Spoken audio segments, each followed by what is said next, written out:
Sir ఏమైంది sir లోపల? మన సీనియర్ హైకోర్టు లాయర్ గారు వినోద్ అన్న మాట్లాడతారు ఒకసారి. ఆయన ఎందుకంటే నేను పక్కనే ఉన్నా కాబట్టి అన్ని ఆయన చెప్తే బాగుంటుంది, ఆయన చెప్తే బాధ్యతగా ఉంటుంది. దానికి సంబంధించి ఆయన చెప్పాలి. సార్ ఏమన్నారు సార్? పైనకి వెళ్ళారు కదా, పైనకి వెళ్ళిన సార్ ఎవరే అవైలబుల్ లేరు. ఒక కేసు ప్రశాంత్ మీద అయిందన్నాడు. అది సెక్షన్స్ అడిగినాము. అడిగితే సార్ వచ్చినాక చెప్తా సార్ అని చెప్పిండు. ఒక కేసు అయితే బుక్ అయిందని చెప్పిండు. అది మాత్రం అది ఇన్ఫర్మేషన్ సార్ వచ్చినాక అఫీషియల్ గా చెప్తా అన్నారు. ఆయన ఎక్కడ ఉన్నాడు ఏంటి ఏమని చెప్పి ఆయన పోలీసు వాళ్ళ కస్టడీలో ఉన్నారంట, వస్తురంట, అందుకేలో ఉన్నారని చెప్తున్నాడు. సార్ అతనికి ఏ ఇన్ఫర్మేషన్ తెలియకుండా అయింది కదా సార్, ఎలా ఉంటుంది ఆయన మీద ప్రభావం ఎలా ఉంటుంది? ఏ ఇన్ఫర్మేషన్ అంటే ఆల్రెడీ 2 రోజుల నుండి తెలుసు కదా అసలు ఏం జరిగింది ఏం సంగతి అనేది నిన్న నుండి చూస్తున్నట్టు.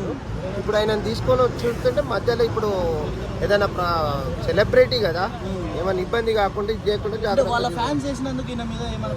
ఇప్పుడు అనుకోని సంఘటన బ్రదర్. ఒక రైతు కుటుంబం నుండి వచ్చి ఏమీ తెలియని వ్యక్తి వచ్చి కష్టపడి పోరాడి ఇది చేసి టైటిల్ సంపాదించుకున్న తరుణంలో ఒక సిచ్యువేషన్లో సెలబ్రేషన్ వాళ్ళు చేస్తున్న నేపథ్యంలో అనుకోని సంఘటన జరిగింది.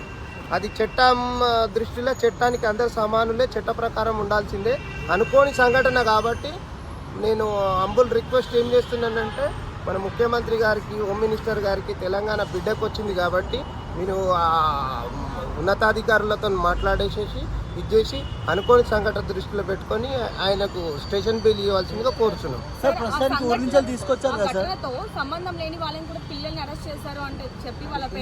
అడిగినా నేను అడిగినమ్మా, అది అడిగితే ఏం చేయలేదు. ప్రశాంత్ గురించి అడిగినాం మేము, మిగతా సంఘటన గురించి అయితే అడగాలి. వాస్తవంగా ప్రశాంత్ని అడిగితే ఒక కేసు అయిందని చెప్పిండ్రు.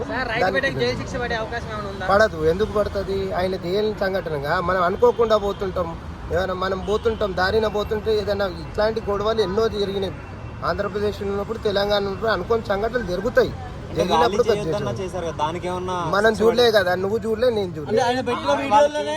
పెట్టారు సార్, అది దానికి సంబంధించి ఏమన్నా అంటే పోలీస్ వాళ్ళు వద్దన్నా కానీ ఆ ర్యాలీని కంటిన్యూ చేశారు అనమాట. దానిపై ఇప్పుడు మనం అది చెప్తాన్నాడు, ఇప్పుడు చెప్తాన్నాడు. ఒక 15 నిమిషాల తర్వాత అంటే ఇక్కడికి వస్తారా సార్? అంటే వేరే స్టేషన్ లో తీసుకెళ్లారు అని చెప్పి వేరే స్టేషన్ లో తీసుకెళ్లారు. ఎక్కడ ఉన్నారని పోలీసు వాళ్ళ ఆధీనంలో ఉన్నారంటే వస్తున్నారంట. అది వేళ తెస్తున్నారు. నా పేరు డాక్టర్ వినోద్ కుమార్, నేను అడ్వకేట్. ఓకే, అంటే రేపు అంటే డైరెక్ట్ ఇక్కడికే తీసుకొస్తారా, కోర్టులో సబ్మిట్ చేసే అవకాశం? చట్ట ప్రకారం వాళ్ళు ఎక్కడ తీసుకురావాలనేది వాళ్ళు తీసుకొని వస్తారు. పోలీస్ స్టేషన్ పరిధిలోకి తీసుకురావాలి. ఈ పోలీస్ స్టేషన్ నుంచి దాన్ని ఏం చేస్తారు, స్టేషన్ బెయిల్ ఇస్తారా, ఏ సెక్షన్ పెట్టారని తెలియదు. అంటే ఇప్పుడు ఇచ్చిన సెక్షన్స్ లో స్టేషన్ బెయిల్ అనే అవకాశం ఉందంటారా అసలు? నేను చూడలేదు, ఇంకా చూడలేదు. సెక్షన్ చూస్తే చెప్పగలుగుతాను. 7 years బిలో ఉంటే స్టేషన్ బెయిల్ ఇవ్వాల్సి ఉంటుంది. 7 years ఎక్కువ ఉంటే దాన్ని రిమైండ్ చేయవలసి వస్తుంది. కాబట్టి ఇది అనుకోని సంఘటన కాబట్టి నేను ఉన్నతాధికారులకు కూడా ఏం విజ్ఞప్తి చేస్తున్నా అంటే, ఒక రైతు బిడ్డ తెలియదు, ఏమైనా పొరపాటు జరిగిండొచ్చు, ఏదైనా జరిగిండొచ్చు, వేరే వాళ్ళు చేసి ఉండొచ్చిన సంఘటనలో ఈ చట్టం పని తను చేసుకోపోవాలి. కాబట్టి చట్ట ప్రకారం వాళ్ళు చేస్తారు.